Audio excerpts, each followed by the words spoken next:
Thanks for joining us today. I'm Cody Holnyo. 15 days in, a war on the other side of the world is making a major impact here at home. With prices already high, the attack on Iran set off a chain of events hitting Americans in the wallet especially hard.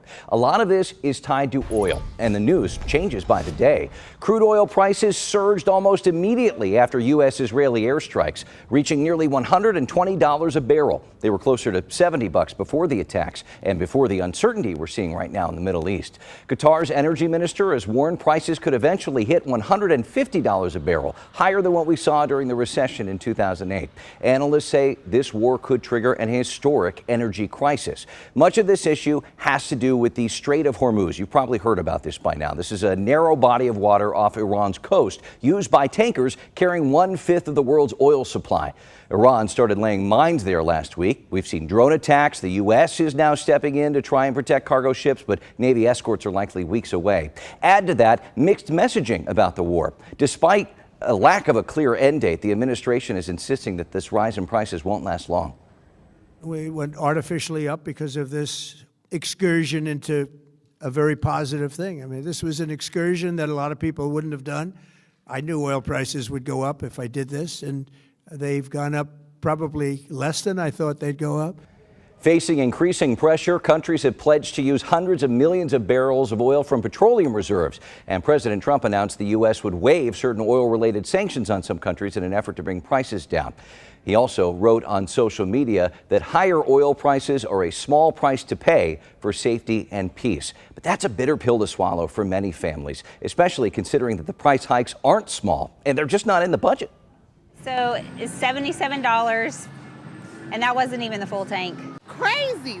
How does it happen like this? The price of oil has been all over the place. We've seen gas prices shoot through the roof here at home. They've climbed more than 70 cents in the last 2 weeks nationwide. And even though the U.S. produces most of the oil we use, the market uncertainty has pushed spikes drivers haven't seen in decades. The last time we saw a spike this quickly, this rapidly, you have to go back to the aftermath of Hurricane Katrina. Oil is a globally traded commodity, so anytime there's potential disruptions to supply or infrastructure, any geopolitical tensions that could impact oil, you see the price of it go up on a global scale. And the cost of gas is just another extra expense at a time when the cost of living is weighing heavily on many Americans.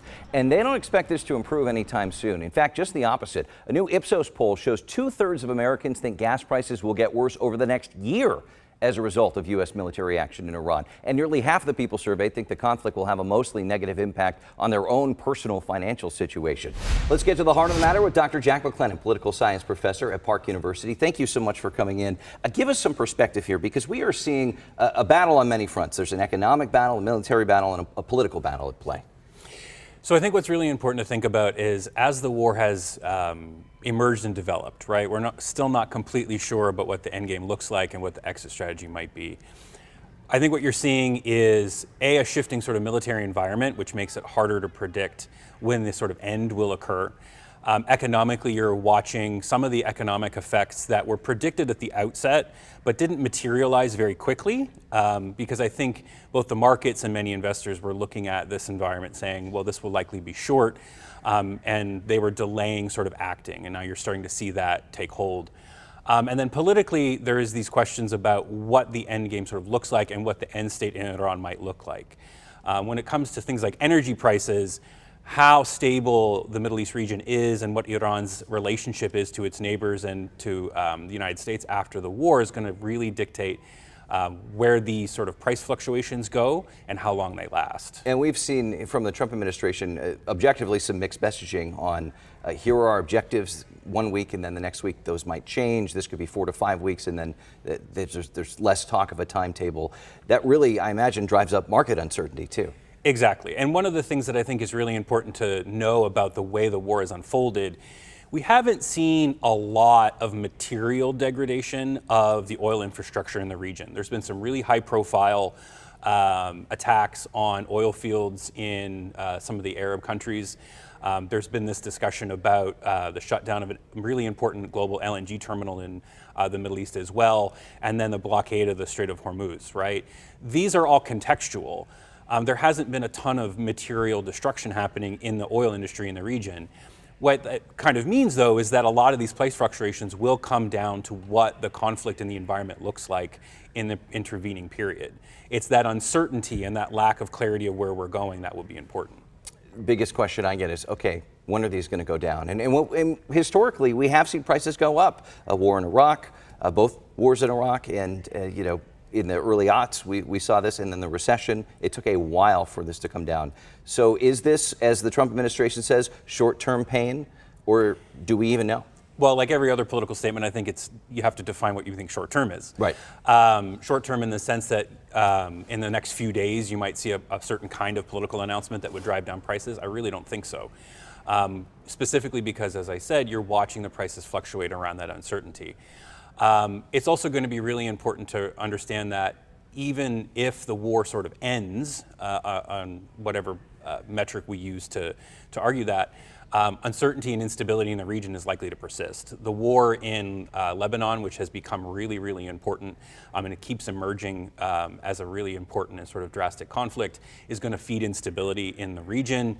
It's going to make the Iranian government, whatever form it takes, really uneasy.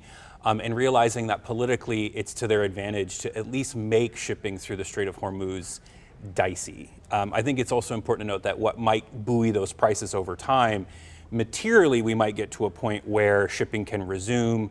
The Trump administration has already said that they'll consider offering protection and insurance instruments to global shipping, but those costs will be higher than they were before, and that will translate over time into higher gas prices. What should people be doing in the meantime while this plays out? Because, I mean, budgets are strained right now.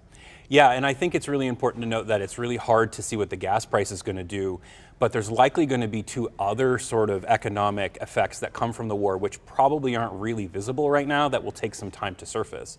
One is anytime that fuel goes up, the cost of pretty much everything else across the logistics chain will go up as well. So goods that are being shipped now that are going either across the ocean in containers or being driven around the country in trucks, their energy costs are going to go up. I think that most companies right now, given the tariffs of the first year of the Trump administration, many of those companies elected not to pass on costs. They elected to cut costs through layoffs or through cutting things like research and development. There's really not a lot of room for them to absorb more costs without them showing up at, say, the supermarket. Another thing that's really important to watch with this conflict is the Middle East is a huge source of chemical fertilizer for the world as well. So they produce huge amounts of ammonium and nitrogen that are used in farming, and we're at a time where those costs are going to go up. If those costs persist at this high rate, those will get sort of baked into the cost of food that we'll eat later this year, early next year. So those kinds of repercussions will probably persist longer. And then be inflationary. So ripple effects we're going to be watching closely. Jack Clennon with Park, thank you very much. Our Get the Facts data team has been tracking the surge in gas and oil prices as the war continues. You can watch the trends online at KNBC.com. Just click Get the Facts under the News tab.